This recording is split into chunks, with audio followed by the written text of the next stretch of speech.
Geraldine is the founder of the Bay Area Meditation and the Space Meditation Studio in San Francisco, California.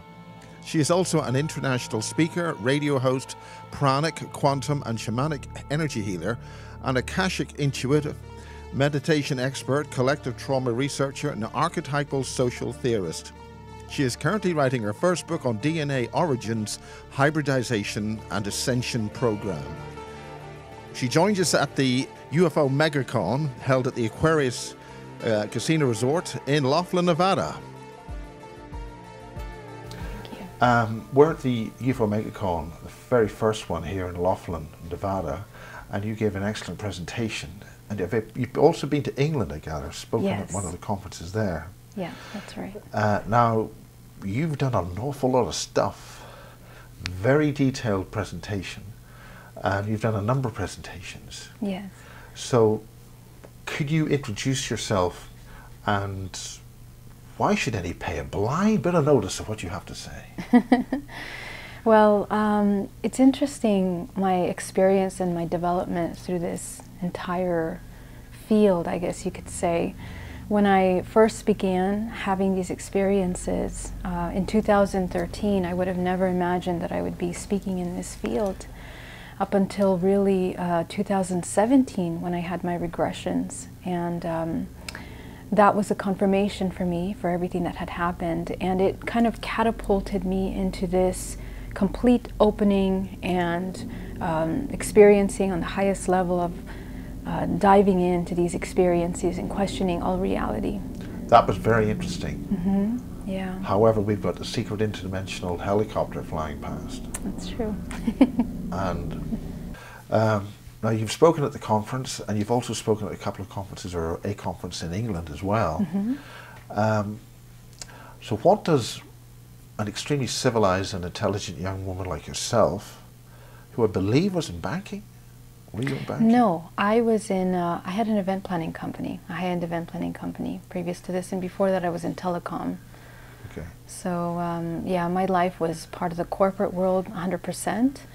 And then I had my own business that I started literally out of my home. I dedicated 10 years of my life to that. And you know, my reality was very much, I guess you could call the matrix, you know, very much involved in, you know, creating. Already using terms which would imply that you know a little bit more about things than you're saying. Yeah, so. Well, what's the deal? What's going on? Mm-hmm.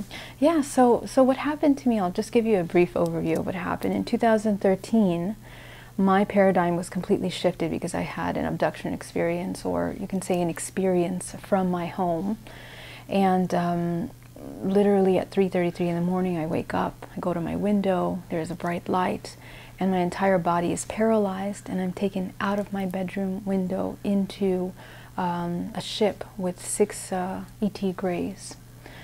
And when that happened, you know, many things happened in addition to that. I mean, the moment that I was paralyzed, my entire body was being pulled through the wall, and of course that causes such a yes. Okay. And so that's interesting because, you know, you kind of think like, how can that happen? And all of this happened very consciously. It wasn't something that was a dream or something that, you know, I was imagining or anything. But the experience of actually being pulled through a wall is interesting, because what is occurring is that every single one of your, you know, particles is being readjusted to the frequency of this wall in which you're being pulled through. So you're coming into alignment with the wall, and then you're being put back together, in other words, on the other end. Now that's important because you've got an understanding of that. Yes, that's right. And so that's why I like to talk about that, because it's an important element to kind of try to understand how these contact experiences happen, you know. And so at that point I was taken on board the craft, and several things happened. At first I was brought through this kind of a holographic projection inside of the ship, where they changed it to make it look like some kind of a Japanese garden with these incredibly modern, obtuse buildings. And as I'm brought in by one of these Greys that is with me, very close to me, he takes me into one of these buildings, which is a holographic projection, by the way, all around me. Now this is very important, that you've got the sense, you've got the understanding that this is not real, but it's a projection of some kind. Yes. I don't think I've heard that from anybody. Well, let me explain why. Because, you know, at first I saw clearly the base of the ship as I'm stepping on the ship. I can see the metal, but this metal is not really like a hard substance. It's almost like it's almost translucent, and it'll shift and move. It's more like a vibration, really. This actual ship that I'm on, and I can see the back paneling of this entrance and 2 hallways per se behind this entrance, going to the right, one to the left, and I was taken to the left. And then after that, he waves his hand, and everything shifts around me completely. And then it turned into this very fake-looking green grass, blue sky, and these obtuse buildings. What made it fake? Because if in 2001: A Space Odyssey, one of the major scenes at the end of the film is he's in a bedroom, and then things suddenly shift to different things. For instance, there was a telephone directory, but if you open the telephone directory, there's nothing in it. Interesting. Sure. But what made it fake, the grass was not complete like grass. It was just more like colored in almost. I don't know how to explain that to you, but you know, you can see that there were some kind of blades of grass in some areas. In other places it was just like a color, or like just like a foggy color almost. The color was pristine blue, but it didn't have any dimension to it. It was just like a flat surface. And when I went into the building was the only thing that looked more real than anything else. And because I had steps coming into it, but in there was a glass kind of table on my left-hand side, and to the far back I can see a glass window going out into a Japanese garden of some sort. And everything seemed very fake, like it looked like a picture was inserted into that back, literally. In television we'd call that bad chroma key. Sure. You know, it was just clearly you can tell that this was a projection. Maybe they thought it was something that I would, you know, recognize or feel comfortable in. I don't know. But that's... Are you Japanese? No. Okay. Yeah. But why would they? Yeah. Okay. I don't know. I mean, you know, my degree is in architectural design and architectural, you know, interior and architectural design. So maybe they pulled from that and they thought it was something that was, I don't know. And I don't think it's necessarily that thought out, to be honest with you, because it was just a immediate shift of environment. But it wasn't the usual sort of, yes, or what we would call bog standard alien abduction thing. Correct. They were making an effort here. Yes, and the interesting thing is that when I went into that building, I turned around, and as I'm turning around, I see 3 beings crossing in front of me, and it's 2 grays and a woman in the middle. And when I look closer, it's my aunt that's in the middle, and she's wearing her nightgown, and she's completely, you know, out of it. She's not present at all. Well, it's nice being there with family. Well, it's very interesting actually, because what I found out later in my regressions is that she was involved in this experience. She's got regression as well, and a lot of the members of my family had experiences. So it was very interesting to see her there, and shocking at the same time. But as they took her away, then everything around me shifted. The moment I started to come into this feeling of terror, because so I will say that they control your emotions. As soon as you start, you know, when you're paralyzed and you're first brought into the ship, you can't feel anything, even though you feel terror. This being will come and say, calm, telepathically, and your whole body will come into a state of calm. Then once again, that moment when I saw my aunt, I started to go into panic, and again, I went into a state of calm, and that was imposed on me. That was not myself calming myself.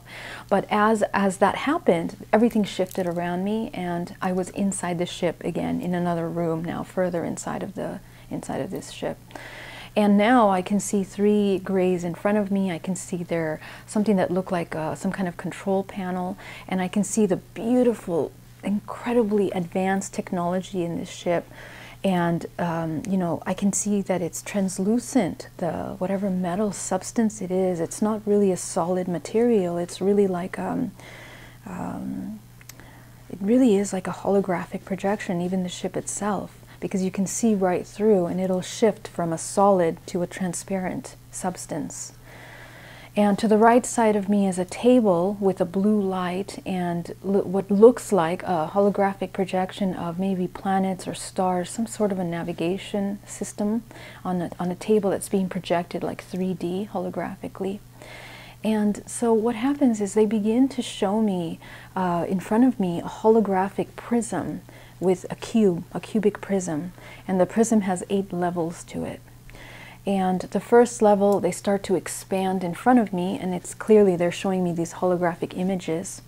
And the first one is language. They start to show me this ET language, and they start to write in the, in midair, this incredibly advanced, they look like mathematical equations, a combination between mathematical equations and algorithms.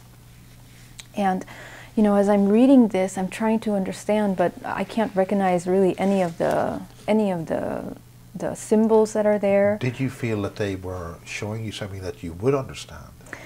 Well, I believe that was the thought. But see, the more I look into these things, the more I understand that it's not really the symbols that they're trying to show you. It's more like a frequency of information, really. Maybe they're trying to imprint that as I'm reading what I'm seeing. Can you give any further details on this prism? Because I've heard from other things where some kind of technology has this projection thing. Yes. I mean, did they fit together, or is there any? Yes. It was just like a tall prism, transparent. All you could see is the linear outline of each one of the prisms, and there were 8 stacked on top of each other. And it didn't look like there was anything in them until it was time for them to present whatever was, they were showing me in order. And the technology is so beautiful and so advanced. I mean, I haven't seen anything like that. How were they activated? Did they? Literally, there were 2 grays here and 1 taller gray here, and the tall gray is the one that would move his hands and do gestures, and as he would, it would just Was there move anything around. on his hand? No, just I think the majority of the communication was absolutely, there was no spoken word. It was all telepathic, and he would just direct what was occurring around him. And as the prism would open up, this writing was impactful, and it was literally like a hit energetically as I'm being shown. And I was trying to grasp as much as I could from what I was seeing, so I could recognize and more importantly remember. But if I came back, I was trying to make sure that I would remember, so I could maybe research it later. And anything there that you've since researched which has got any semblance, like Sumerian or any kind of symbols which we've seen anywhere before? Yeah, the writings were a lot of infinity signs, a lot of curvy writings, and I wrote it down because I have it in one of my presentations, what I remember seeing. And I mean, what we're looking at is they speak in infinities, basically. Okay, and how can I explain that to you? It's massive concepts within one line, within one dot, within the combination of these lines and signatures. That sounds interdimensional, because what we call infinity is simply something going outside the parameters of a certain 3D space. Yes. Which means you're going into some other kind of space. Yes. Yes. So it's communication that, in other words, your brain couldn't grasp. It just can't grasp. And even though as I would read it, there would be like massive amounts of imagery coming in, it's just too vast for us. Well, let's try on maybe 1 or 2 of those images and see. Sure. For example, there was an infinity sign, and there was a dot and a curved line. And what the impression of that was, the entire planet, the immediate galaxy, and let's say some kind of foreign intelligence coming into this space. But the concept is not even from what's actually occurring, it's from the exchange of maybe the consciousness of what's occurring in that moment. Okay, so this is how vast they think. It's not about even form or shape. It's as in organisms, like as if you're looking at organisms exchanging and experiencing something, as from the perspective of like galactic. So this is an example of what one of those symbols would look like. I think it's not necessarily important to think of size, because the relativity of that can be very small. Right. So I think if don't be overwhelmed by size. Yes. Right. And then it allows it all to fit in a smaller space. Yes. Does that make? Yeah. So the concept isn't so. Yeah. Does that help? Yeah. No. Absolutely. I mean, and I think if one simply considers the scientific principles involved in a woman's handbag, the exterior of the handbag is very small, yeah. but what a woman will keep in the handbag will occupy infinite space. Right, right, right, right. And that's exactly what these every dot is. It's this massive amount of information that it's holding on to. So, so that was the experience, and you know, they went through a tremendous amount of these symbols that they're showing me, and. Did you feel that they were showing you something that you should understand or have understood in the past? I believe that they were showing me something that maybe I understood in the past, definitely. And, you know, at that moment I was trying to decipher what it was, but I think what it is really the information that I've come across now. I guess my point of study and research now. And going back to your mother, yeah. Maybe your mother knew that. Yeah. Have you had any communication with your mother on that kind of level? You mean that she knew that I would come in and talk about these things? Maybe they knew from your mother that you knew that. No, I don't think it had anything to do with her. Her contractual agreement with me is very different. They're very well aware of all of these ET contacts and experiences, and they themselves have experienced things. They have their own things, but no, not directly. Not directly. You mentioned contractual agreements. What's all that about? Yeah. So when I say contractual agreements, it's such a kind of cliche word when we talk about you know, experiences that we've decided to experience or agreed to experience. And I feel like, in a sense, you know, we come into this planet Earth with some kind of experience, like wanting to experience something, or we say that we are assigned to certain things to help our evolution. And part of me does agree with that, but I have a different take on it. I feel like we do agree to some of these experiences, like these ET experiences, like contact, like abductions, like the hybridization program. I feel like we do agree to them on some level. But at the same time, because of the way that this universe is structured, and from my perspective, I feel like there's also a control in all those experiences that we're having. And I'll go into that a little bit more later. But when I say contractual agreement, what I really mean, and this is what you heard in my presentation, is as a network, especially your family, you know, you are kind of connected with them in some kind of organic way based on your frequency, based on the information that you are holding.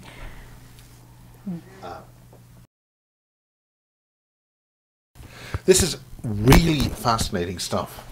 The reason for this is that you are got a cognitive ability of a perception level, which is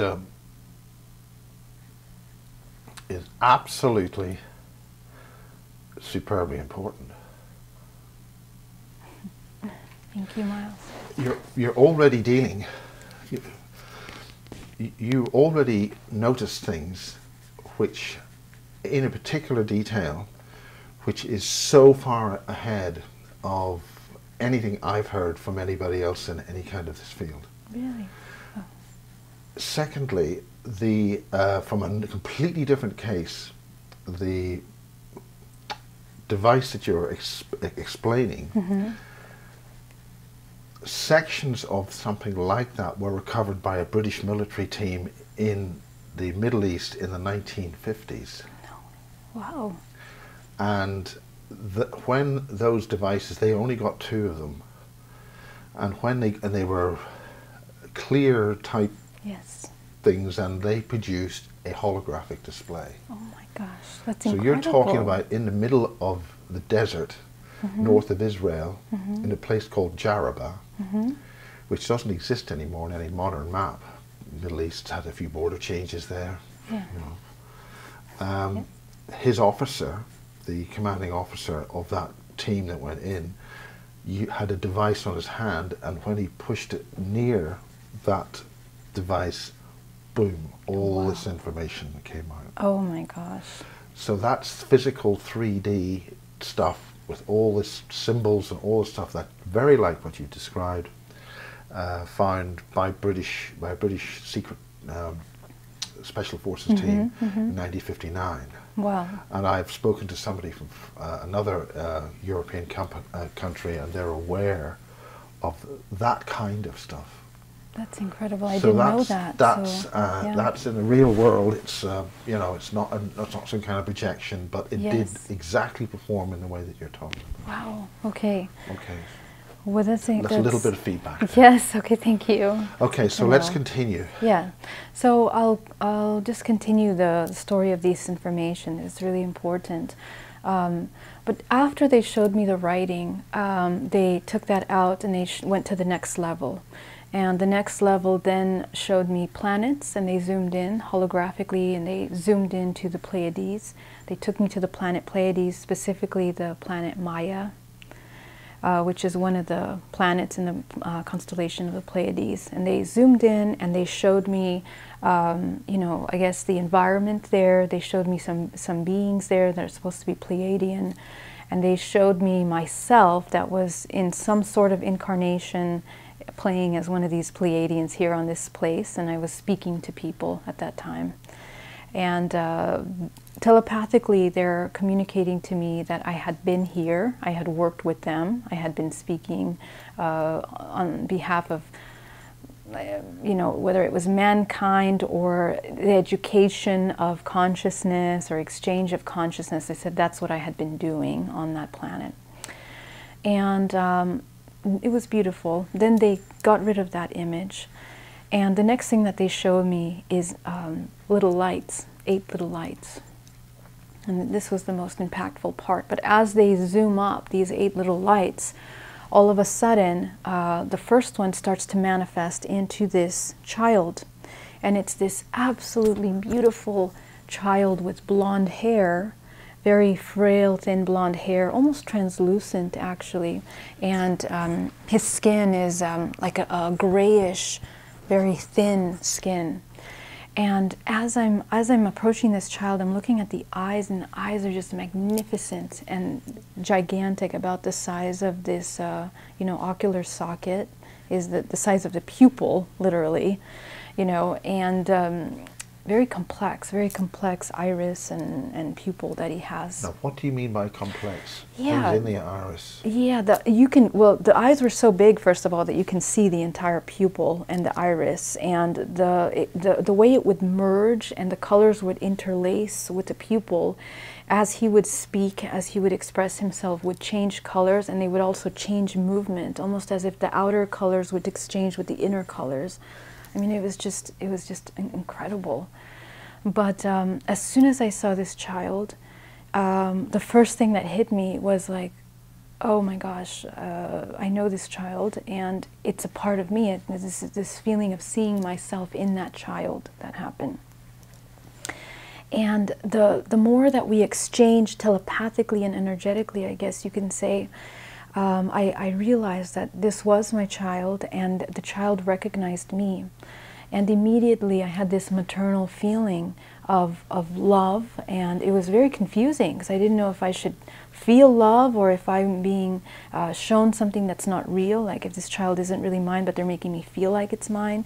But the connection was incredible, and moreover, as the child would look at me, he could telepathically read absolutely everything about me. So I felt very completely naked, transparent. He could hear everything, feel everything. And as we started to exchange things, everything happened so quickly that the question of where the child came from, you know, that didn't even come into my mind. But then the next light expanded, and it was an older child, about, I'm going to say about 26 years old. It looked like a 26-year-old young man, but it was more of a reptilian type of child. And it was like a half scaly, like there were some like scales, but gray skin, And the most impressive thing about this being was his eyes, which were brown, almost like hazel eyes, but reptilian in the middle, that reptilian slit in the eye. So it was beautiful, but at the same time you can tell that it was a mixture of different species, completely. His body was thinner, taller, frailer, like lanky structure to his body. And the other two were female, younger children. And one of those children, there was a beautiful blonde girl.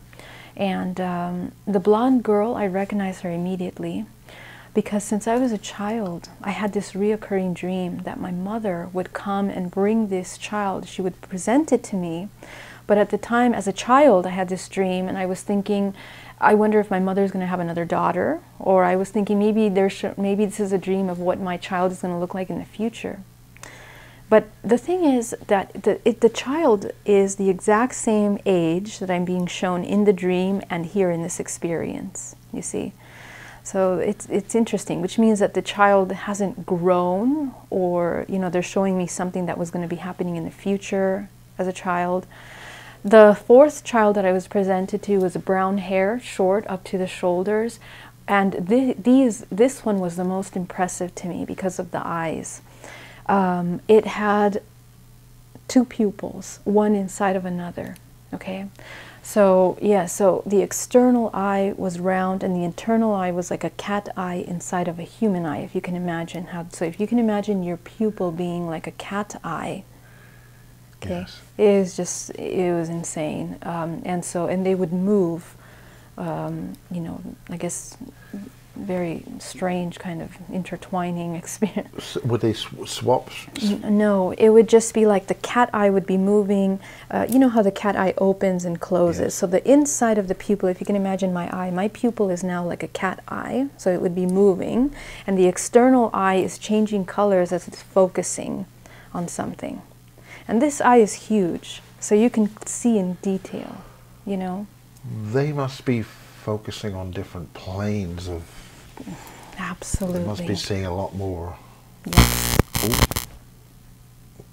Did you hear that? Yeah, what was that? We've had little problems like this, but we'll just keep going. Okay. Yeah. Okay. So this was the incredible exchange. The most powerful emotional exchange was with the child. For some reason, the incredible telepathic connection with the child. And but there were 8 lights. I was only shown 4 of those children.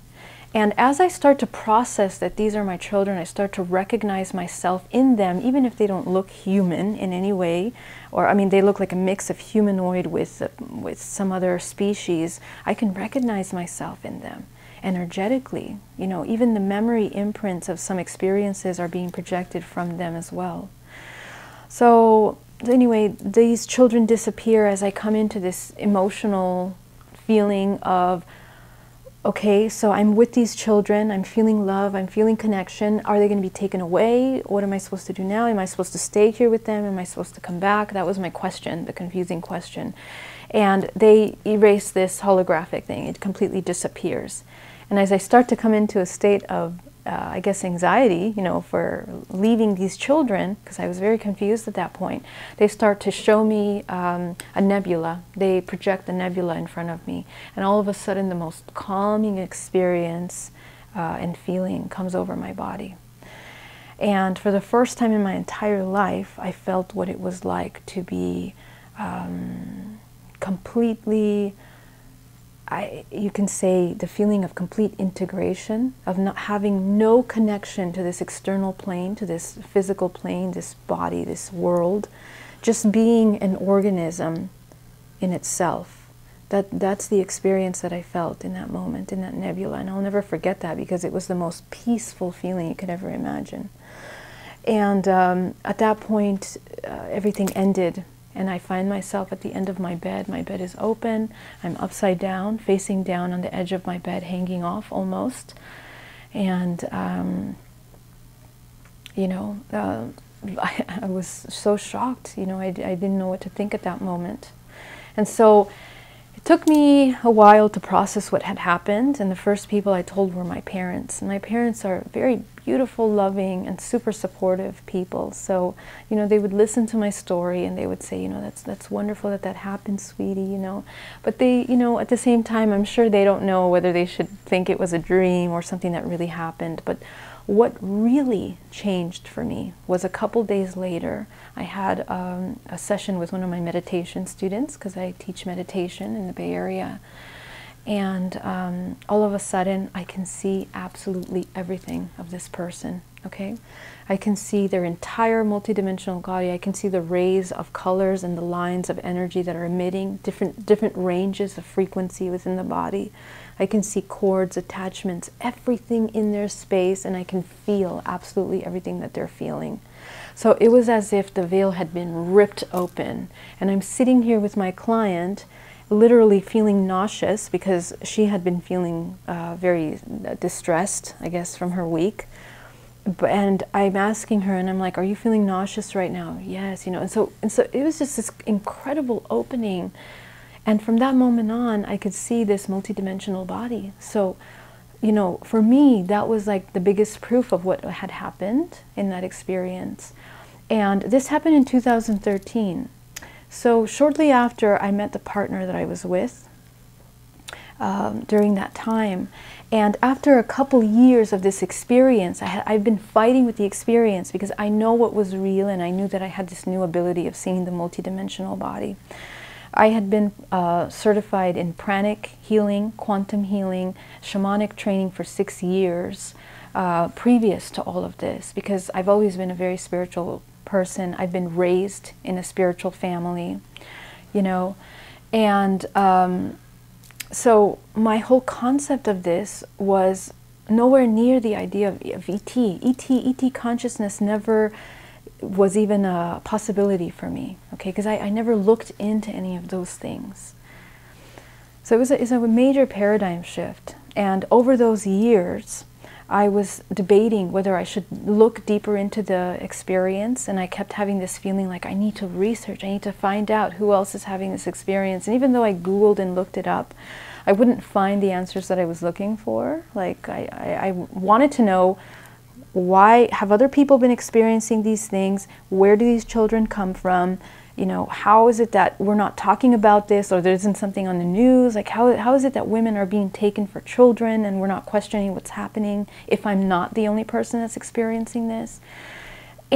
But my partner at the time was very much, you know, he wanted to focus on having a family and career and success. And I was also working with my company, which was finally becoming quite successful at that time.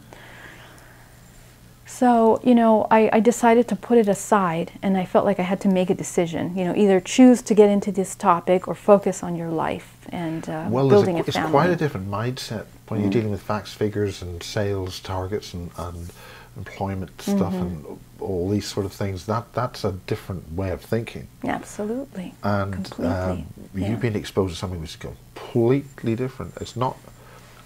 Is it mutually incompatible, or could you continue doing the logical straight line thinking with all the other thinking?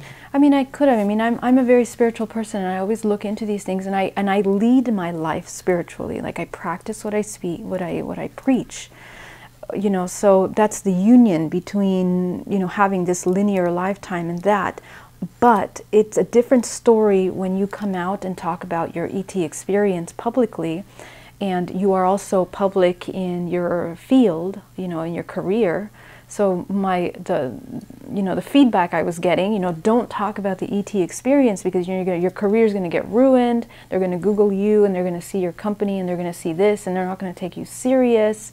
And at that time, I had very big plans for, you know, doing international work. So it just had to be suppressed at that point. You know, it had to be suppressed at that point because of the feedback I was getting. And a lot of people were saying, people are going to think you're crazy if you talk about this, you know.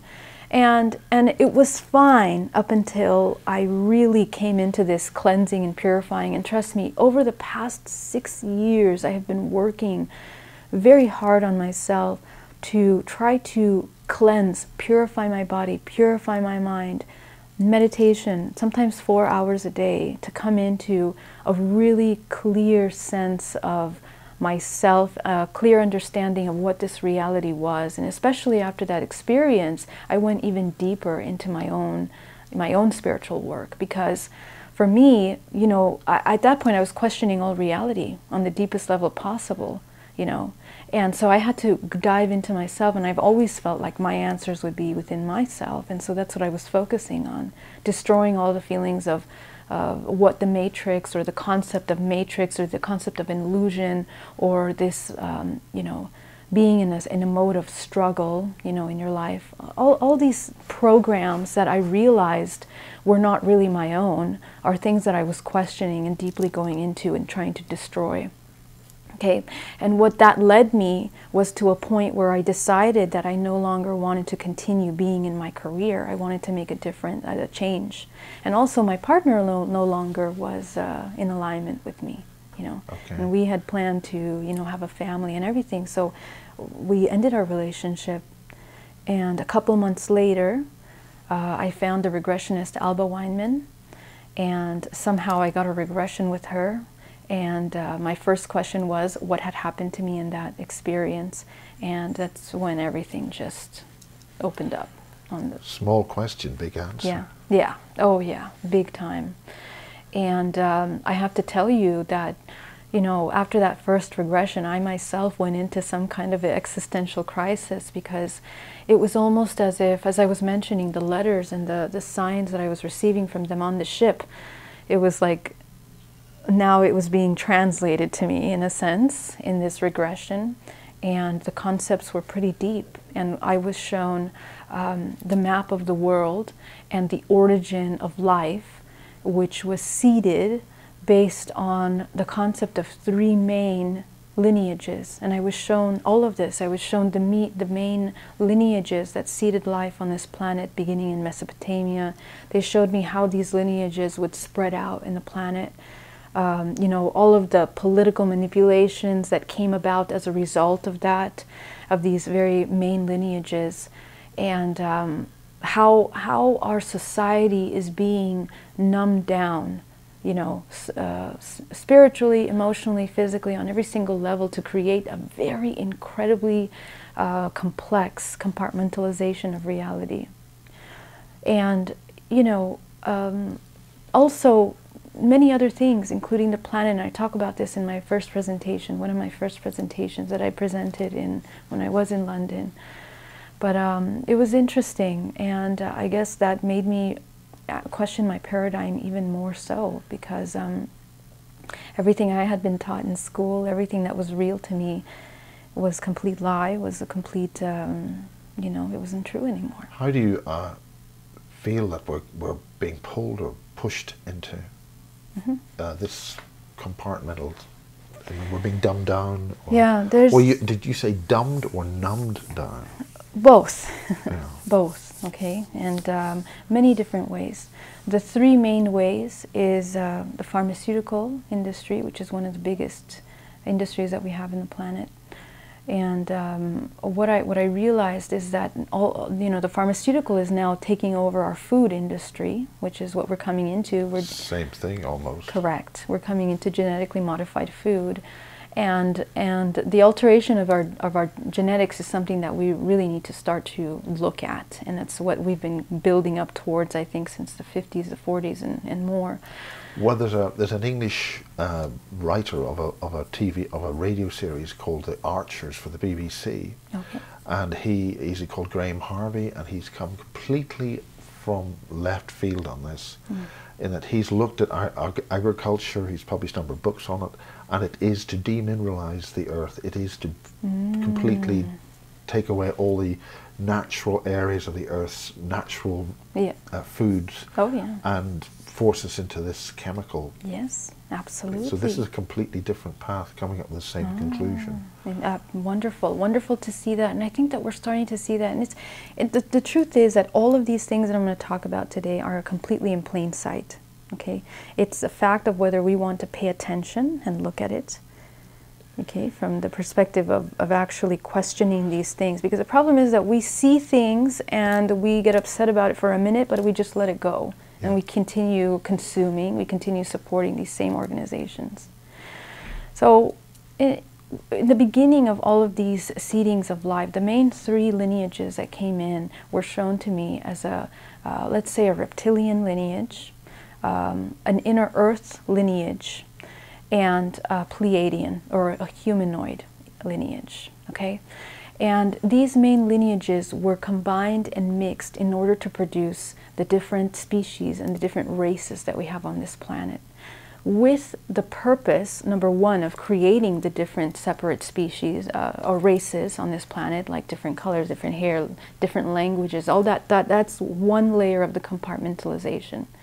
But more than that, even genetically, we have been shifted in many different ways. And depending on who we are being combined with, okay, and I'm not just talking about human beings, our genes have been modified genetically from the origin of alien DNA, and that it's been evolved from there into mankind, into what we have. And so, yes. We've got this. It seems that this means that we have a predator. Something not in our interests is doing this. What do you feel about that? Mm-hmm. Yes, you can say that, but let me explain the whole concept of this first. Okay, because go ahead. It's very easy to say, oh, there's a predator feeding off these humans. And of course we look at our history, and one of the things that were shown to me was, you know, well, we can look at the ancient books of, you know, the Anunnakis and how the Anunnakis came and they, you know, merged with these human beings to create life. And it's in you know, biblical texts as well, old ancient biblical texts, and the book of Enoch. Yes, there's 3 books of Enoch. Yes, yeah. The book of Gilgamesh yes. as well, yeah. The Emerald Tablets. We have all of this information that's showing us that ET life came into the planet and then bred with humans in order to create more humans.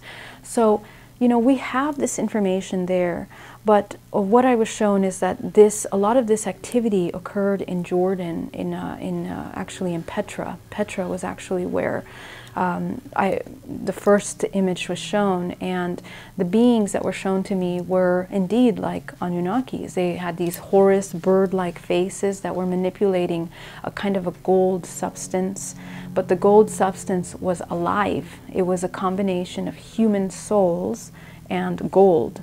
And now, I haven't heard that before. Mm-hmm. It was very interesting because as I'm walking into what we know as the treasury in Petra, I'm seeing this Anunnaki being, and next to him is this gigantic orb of golden sun-like substance. And this substance is alive, it's conscious, and I know that because it feels me and I can feel it. It's aware of me and I'm aware of it. It's it's like an animal. You see an animal, you know that the animal is conscious and alive. And this is what that orb was showing me and giving off. Was it something you touch? No, you didn't touch it, but it was a very powerful substance. And so my question was, what exactly is this? And what it was is human souls combining, creating this kind of a substance of energy, of life force. And what was shown to me is that this substance is what these Anunnakis were feeding off, were utilizing as a life support, okay? And literally inside of those little, you know how they talk about the Anunnakis walking around with these little square bags that they are always holding. And what was shown to me is that this is something that is being held in there. Now, whether that's the symbolism, you know, that is depicted around the entire planet. And, you know, we see this symbolism of the Anunnakis holding these cases everywhere from Bolivia to, you know, to Iraq, to Africa, to China, to India, to Mexico, American Indians. I mean, in South America and Peru, we have the depictions of these Anunnaki beings all around the world, around similar timelines. And so the question is, how did we end up getting this kind of petroglyphs in the world at that same time? So all of this research that I have done is tracing back these original lineages, these ET lineages that have mixed with humans, or to create humans, in other words. And what I was shown is that this main gold substance that is holding this soul essence, the souls or the life force of humans, is what was distributed throughout the planet Earth in multiple agendas in order to create power and control in different parts of the planet. It would then move to Rome, then to Europe, to the United Kingdom, for example, then to Germany. And then I started to see a lot of political heads later on that were utilizing this energy and this information. Like, for example, the royal family, the royal lineage, Hitler even in his movements, and then the United States with their political movements. And in combination with this information and what's holding on to the substance of the human soul is the movement of everything from drugs to weaponry to money to pharmaceuticals. All of these things were something that were as a result of this control system to maintain the human soul in a certain state. Okay? Yeah. And so as well as the human race developed and evolved as well, genetically I'm assuming, everything was built around it from the understanding of how the human is created. So the compartmentalization of course, this is a dualistic reality. That's the basis. And we see that clearly based on even the origin of our religion. Because what I realized in my research is when you trace back all of these religions, they all trace back to the very original pagan religion, or well, I'm going to say pagan satanic, or what we perceive as satanic religion that originated in Mesopotamia. They are the same rituals and practices that have been practiced for centuries, which has to do with how the human body operates, how the structure of the body operates in its optimum, and in order to destroy the body. And there's a reason for that, because we're talking about consciousness and energy, okay? And the basis of all of this is to control that soul energy. Now, because tracing all of these practices, if you look at all the religions, they all have a very typical pattern of their belief systems, of the structures of, I don't know, the organization of their doctrine is all quite similar. Okay? But it's very anti-feminine. Mm-hmm. Exactly. It's extremely anti. Exactly, and this is one of the very important points that has to do with the human soul, and so basically the bottom line of all of these doctrines is to destroy any kind of purity, divinity, and to separate the integration of these of duality within any kind of organism. So in order for any organism to be complete, whole, and completely balanced, it must be an integration of divine masculine and feminine, positive and negative. So, and I noticed that was in your final slide. You didn't really mention it, but this is the emergence of the divine feminine right now. Sure, absolutely. But more than that, I think it's the emergence of the balance. I think we're coming out of a very deep imbalance, coming into this new balance. And of course, we are recognizing the imbalance is within the feminine not being present, not being within its actively balance. Suppressed, actively pushed down. Absolutely. The witches, any women who had perception and higher abilities to see or understand, that they were the witches that were burned for for centuries. Witches, yeah, yes. they were the witches, yes. The perceptive women had to be stopped. Absolutely, and so this kind of control that has happened since the very beginning of time, is happening on multiple levels. And is it actually since the beginning of time, or is it a relatively recent thing in the long history of humanity? Have you seen any evidence of that? Yes. Well, the evidence that I have seen in terms of the control is because if you look at these practices and these doctrines and how religion developed over the historic timeline, the moment that certain things like, for example, shame and guilt were put into our society, the whole basis of our procreation is made into a horrible thing. Yes, exactly. Right, that sexual energy. And again, that's where we begin to suppress the divine feminine with these concepts of you know, suppressing any aspect of creation, you know. And all of that is literally since the beginning of time, because if you look at these practices and you trace back all the way back to there was a cubic religion actually in Petra, and their concept of divinity and the feminine was also from there developed and controlled as well, the whole concept of that doctrine. And it's the same kind of belief. They have the divine mother, the father, and the Holy Son, and it's the integration of that, right? And so we see that in many different things. Like, for example, the Holy Grail, the concept of the Holy Grail, which was completely misconstrued in terms of the real information and the doctrine behind that, which represents the cup of life, the cup of creation. And that, of course, we're talking about the divine feminine. So all of this was very much controlled in history, and more importantly, the practices that have been involved in creating the structures of control which are now are occurring based on these kinds of rituals of the destruction of the divine feminine, of the destroy and the separation of these integration of everything.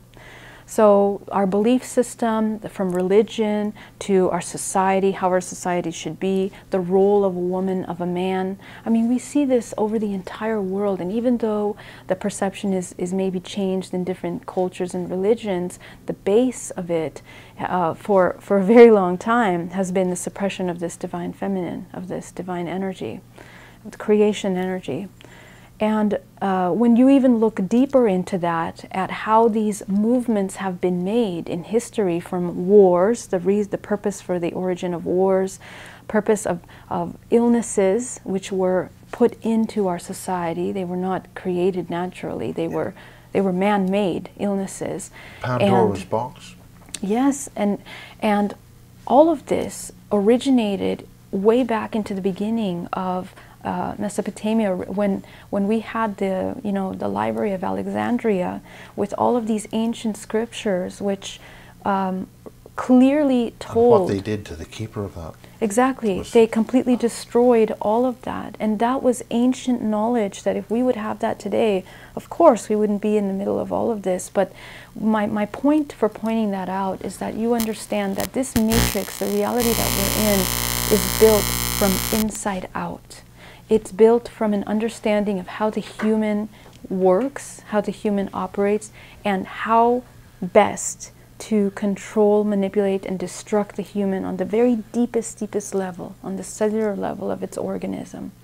And so, when you start to research all of this and realize how deep this structure of reality really goes, and then you can start to see very clearly what it is, the concept of a matrix. Okay.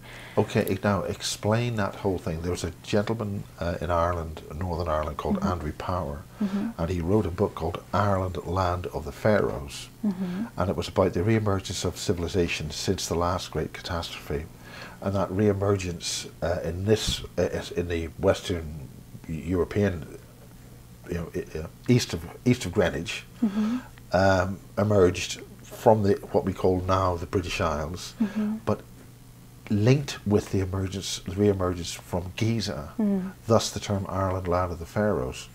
But in that book he discusses the matrix in very great detail. So why are you bringing this matrix, and where is your concept of this matrix that you're talking about?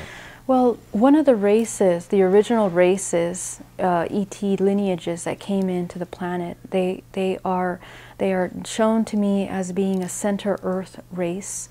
And they dwell within the center Earth of all planets, not just our planet. Could you explain that whole concept? Because obviously science tells us the center of the Earth is a big molten core of hot stuff. Yeah. And clearly, how do you feel that anybody could possibly live down there? Yeah. Have you heard of Nassim Haramein? No. Okay, well, he suggests we live in like a donut. That's exactly what I have seen. Okay. Yeah, I haven't seen his work, but that's exactly what I was shown. because if you have a planet that looks like a donut, this would explain how the movement of the Earth is moving like a motor. You know, it's oscillating to create that toroidal field that we do have. Toroidal field and torsion field. Torsion, exactly, right? And so that maintains the vibratory energy that it needs to sustain itself within this you know, galactic rotation that we're in, and in relationship with the sun as a core. And and it's very interesting because all the planets function in this way that are round, creating this planet Earth, okay? And these center Earth beings are said to be the builders of matrix. They create this matrix from the minerals. They understand the entire you know, mineralogy of the planet. 1 second.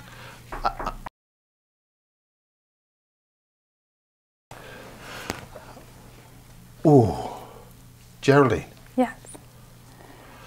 Geraldine, okay, we've got to these important concepts, which I've...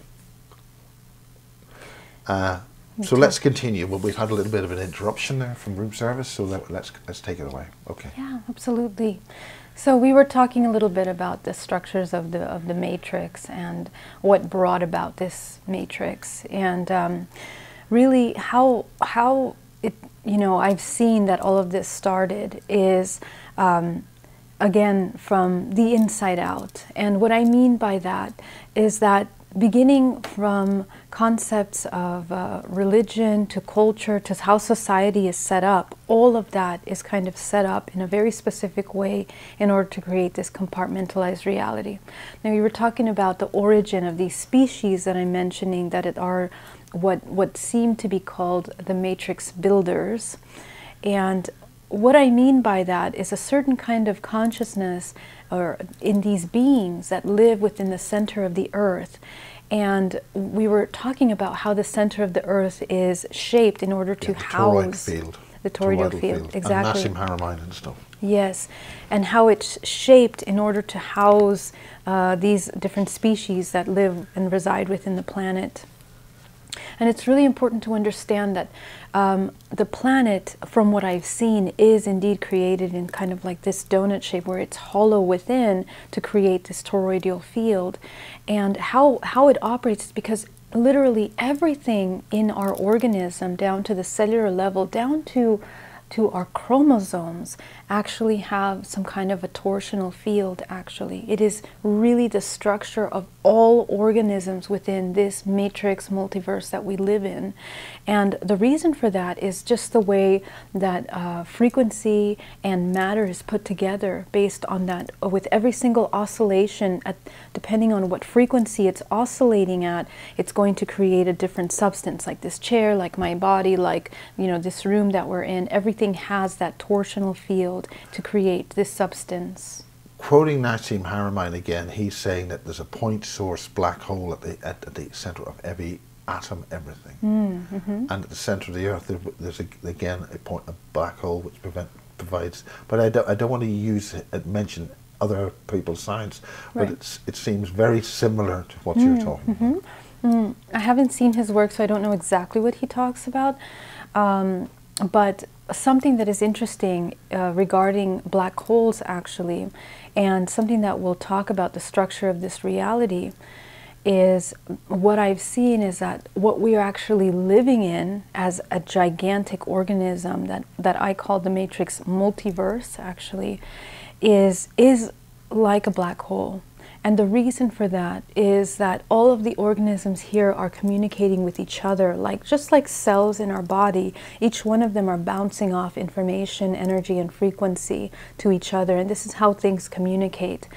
However, what I saw from our immediate galaxy, which would explain how information gets distributed, is that the center core of this, and again, the interesting thing about our reality is that everything seems to be in patterns of fractals, okay? And that the fractals, from a perspective that's how everything is kind of on every level, from the microscopic level up to the macrocosmic level, from our cellular genetic make, to our chromosomes, to the massive multiverse that we live in, the structure is the same for how things function. There's a phrase called "as above, so below." Right, of course. Which would have, in terms of scale.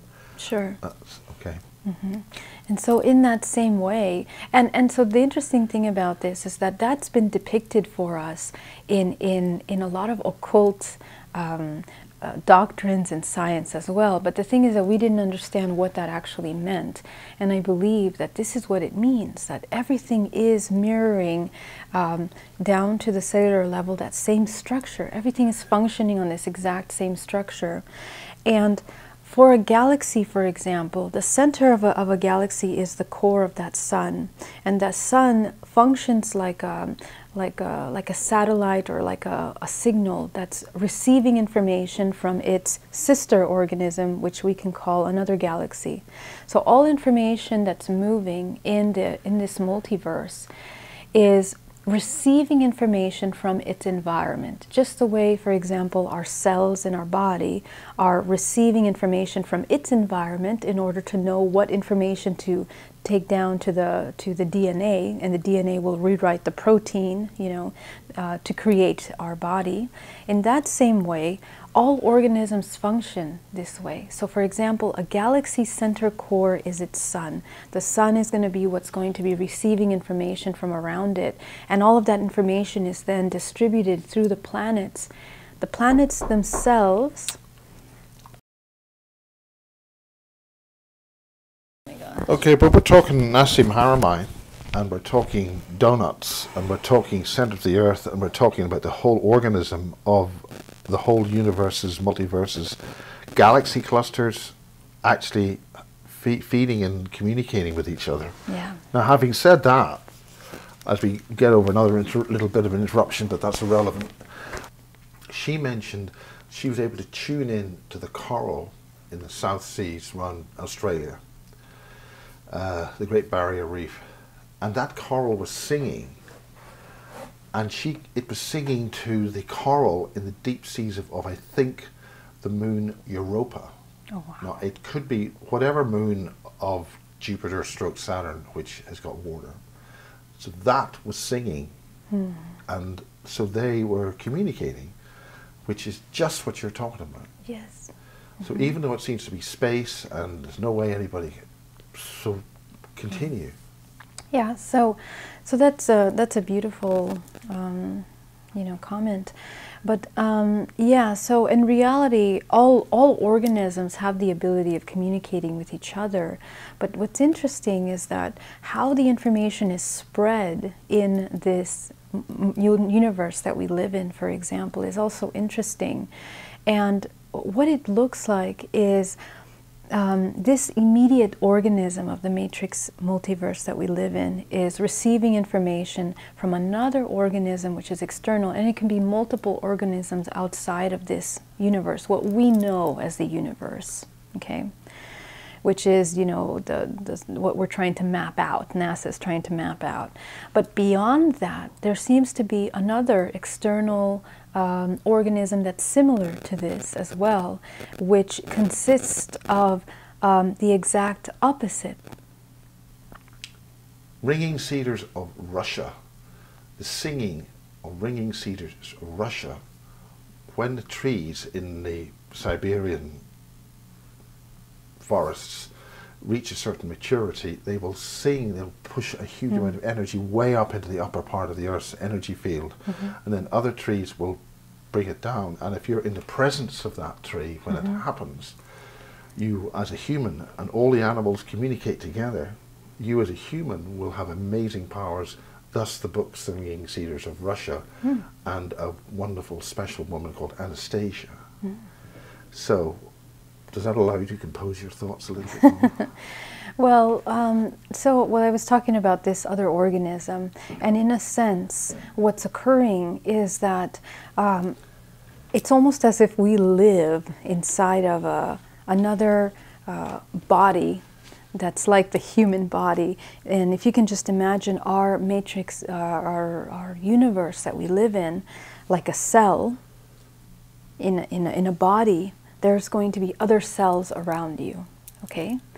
So that's how expansive this concept goes out. And what happens is the entire movement of all of this now is going in the form of a spiral. The entire organism with other organisms shared are moving in this spiral movement. And I guess that kind of shows you how things are evolving, or the concept of evolution comes in. And really, evolution is a very natural aspect of movement. It's a natural aspect. Now, within this movement is also other movements that are very particular to this universe that we live in. And one of those ways is how we try to understand what dimensions are, okay? What I see is that the movement of our actual immediate universe is moving on an axis that is kind of pulling out and contracting at the same time. That's kind of how our universe works. And what that means is that the information that is being brought in from external sources is then bounced off within all the organisms, and in a sense it causes all that information to create an overall change for all of the beings in this universe that we live in. So the point of that is that what seems to be the base structure of this universe is the concept of duality, in which we have the divine feminine, the masculine. But what has happened in this organism that we live in is that, oh my God.